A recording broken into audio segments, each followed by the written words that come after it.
Sir जिस तरह से आपने कहा कि खाने पीने की महंगाई काफ़ी ज़्यादा थी जुलाई में, इस वजह से मैं रेट कट पॉसिबल नहीं हो पाया और आगे अच्छी संकेत दिख रहे हैं। लेकिन सर क्या माने जो भी रेट कट होगा वो 2000 FY17 में ही हो सकता है, क्योंकि FY18 में तो जीएसटी लागू हो जाएगा। जीएसटी लागू होने के बाद हमेशा महंगाई बढ़ती है, तो जो भी रेट कट की संभावना है वो अगले 6-8 महीने में ही है। और सर एक चीज़ और आपसे समझना चाहूँगा, अभी आपने कहा कि 150 बेसिस पॉइंट जो आपने रेट कट किया उसका इतना पास ऑन नहीं हुआ, तो सर आप कहेंगे आप खुश नहीं है, संतुष्ट नहीं है उस पास ऑन की वजह से? Okay, two questions. On the first question on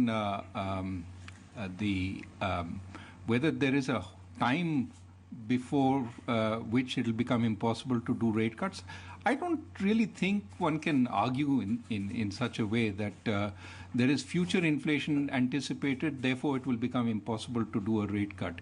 Your rate cut is done taking into account the time path of inflation. If you think there's going to be more inflation in the future, you won't cut rates now.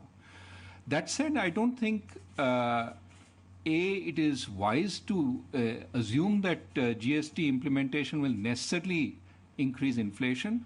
And second, that whatever inflation that happens, whether it will be long-term or short-term, is something to think about. That it is quite possible it could be a one-time adjustment of prices, even if there is inflation. And similarly, with if some of the conditions of the pay commission, the allowances, for example, housing allowance, that also will be something that's passed through into prices over time, but it may be a one-time effect on inflation rather than a permanent effect. What, as monetary policy, the monetary policy setters have to be aware of is whether this feeds into more generalized inflation. And that is what they have to worry about. That is something the RBI will be worrying about going forward. On the second question was, I'm sorry, transmission. Yes, I mean, look, we would be happier if there was more transmission. I do understand some of the difficulties the banks have.